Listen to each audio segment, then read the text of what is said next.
వాళ్ళు కూడా బయట ఉన్న వాళ్ళు కూడా కూర్చొని ఉన్నట్టు, లేకపోతే కూర్చొని తెప్పించి కూర్చోమని కోరుకుంటూ, ఇవాళ ఈ కార్యక్రమం మీ అందరికీ తెలిసిందే.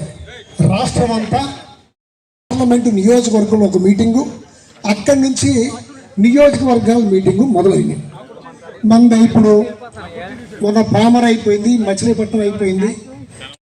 సంబంధించి మన నియోజకవర్గానికి సంబంధించి 22A జగన్మోహన్ రెడ్డి గారు అవనగడ్డ వచ్చి డిగ్రీ కాలేజీలో మీటింగ్ పెట్టి ఒక జీవో చేసి 17,850 ఎకరాలని రైతులకు అప్పు చెబితే, మళ్ళా అధికారంలోకి రాగానే చంద్రబాబు నాయుడు గారు ఆ 22A పెట్టి 10,116 మంది కట్నం చదివిస్తారే 1,116 అట్లాగే 10,116 మంది రైతుల్ని ఇబ్బందుల్లో పెట్టిన ఆయన చంద్రబాబు నాయుడు గారు.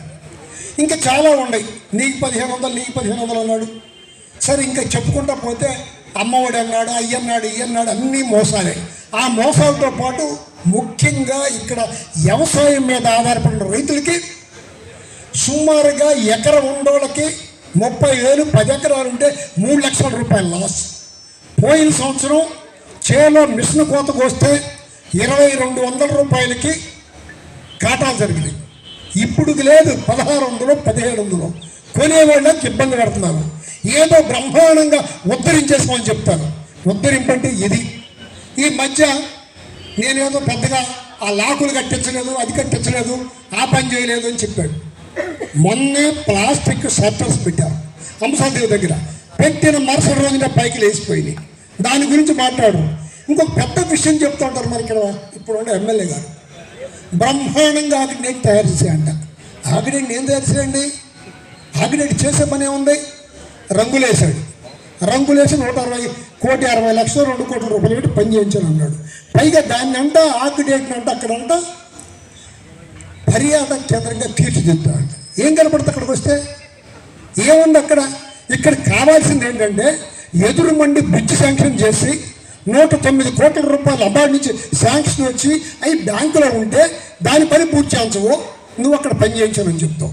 అదేవిధంగా ఇంకోటి కూడా చెప్తున్నా, కోడూరు రోడ్డు తంతాలు పడి ఇబ్బందులు పడి శాంక్షన్ తీసుకొచ్చి ఎలక్షన్ ముందే మొత్తం లేయర్లన్నీ పగలగొట్టి పని అయిపోయేదాన్ని ఎలక్షన్ అవగానే సంవత్సరం కాలం పాటు ఆపేసావు. ఎందుకు ఆపేవు దాన్ని? ఎందుకు ఆగింది? కాంట్రాక్టర్ మారాడా? డబ్బులు పెంచావా? ఏమీ లేదే. డబ్బులు పెంచలా, కాంట్రాక్టర్ మారలా. నీ పర్సంటేజ్ల కోసం ఆడతో మాట్లాడుకోవడం కోసం ప్రలాంగ్ చేసి అది మళ్ళీ నేనే వేసాను కదమ్మా తగునమ్మా అని చెప్తున్నావు. ఇట్లా చెప్పుకుంటా పోతే ఉల్లిపాలెం వేణుగోపాలం రోడ్డు, గణిపేశ్వరం ఆ రోడ్డు, అట్లాగే ఏటిమొగ రోడ్లు, ఇవన్నీ పాత శాంక్షన్లో శంకుస్థాపన చేసి పని బిగించేసిన వాటిని ఇప్పుడు పూర్తి చేసి మేమే చేసాం చెప్పుకుంటాం. కొత్తగా చేసింది ఏంటి? నేను ఇందాక అడిగానే, ఎదురుమండి బ్రిడ్జ్ పూర్తి చేయాల్సిన శాంక్షన్ అయిన డబ్బులు, దాని టెండర్ పిలిచినా దాని క్వాలిఫై కాదని ఆపారు. ఇంకొకటి ఉంది, 2,200 కోట్లు మన బొబ్బర్లంక దగ్గర ఒక బ్యారేజ్ జగన్మోహన్ రెడ్డి గారు దాన్ని ఊసెత్తరు. నువ్వు ఇవాళ పెద్ద బ్రహ్మాండంగా ఏదో చేశారంట. ఎవరికి ఏం చేయాల, రైతాంగాన్ని నష్టపోతున్నారు. నిన్న కాక మనం చూసే పేపర్లు, ఆంధ్రజ్యోతి పేపరే, ఇక్కడ లోకల్ డిఎస్పీ గారు కొత్తగా వచ్చిన పాపం చిన్నపిల్ల, ఆమె ఏమందో తెలుసా? రైస్ పట్టుకున్నాను, పట్టుకుంటే దాని మీద నా మీద ఒత్తిడి తీసుకొస్తున్నారో థ్రెటనింగ్ కాల్స్ వచ్చినాయని చెప్పింది. పేపర్కి వచ్చింది. నేను ఏదన్నా ఎవరన్నా రహస్యంగా చెప్తే చెప్పడం కాదు, పేపర్కి వచ్చింది, జ్యోతి పేపర్కి వచ్చింది. మట్టి ఇసుక తప్ప, బియ్యం తప్ప వేరే పని లేకుండా కొట్టుకుతుంటున్న మన ఎమ్మెల్యే గారి కొడుకు వాళ్ళ అల్లుడు కలిసి చేస్తున్నా ఇదంతా మీకు ఎవరికి తెలియదు కాదు. రోజు పేపర్లో వస్తుంది. ఈయనేం చేస్తాడు? తాడ తీస్తా, తిట్టి తీస్తా, తొక్కుతాడంటాడు. ఏమి తొక్కడు, డబ్బులు తొక్కడం తప్ప ఇంకో వేరే పని లేకుండా ఇవాళ జరుగుతుంది. ఆంధ్ర రాష్ట్ర గవర్నమెంట్, చంద్రబాబు నాయుడు గారి గవర్నమెంట్ నోరెత్తి నోడి మీద కేసులు పెట్టి ఇబ్బందులు పెట్టి చేస్తుంది. మీరు అందరూ ఎదుర్కొంటారు. అసలు ఒక ఐఏఎస్ ఆఫీసర్ని లోపల వేయటం, పెద్ద పోలీసుల్ని ఎస్పీ లెవెల్ లోపల వేయటం, అసలు ఇంకా ఎవరిని నోరెత్తనీయకుండా చేయటం. ఆగుతున్నారా జనం? బయటికి రావట్లేదా? ఈ మధ్యన చెప్తున్నారు, నేను ఫలానా తాలూకా ఎమ్మెల్యే తాలూకా మనిషిని, స్టిక్కర్ ఉంటుంది వెనకాల. ఏ తాలూకానో ఎందుకో తెలియదు. అన్ని కేకలు పెడుతున్నారు. ఇవాళ మీరు జగన్మోహన్ రెడ్డి గారు వాడిపోయిన 6 నెలల్లో బయటకు వస్తే వేలాది మంది ఆయన ఎమ్మటబడి రావడానికి కారణం మీరు చేసిన పాపిష్టి పని కదా.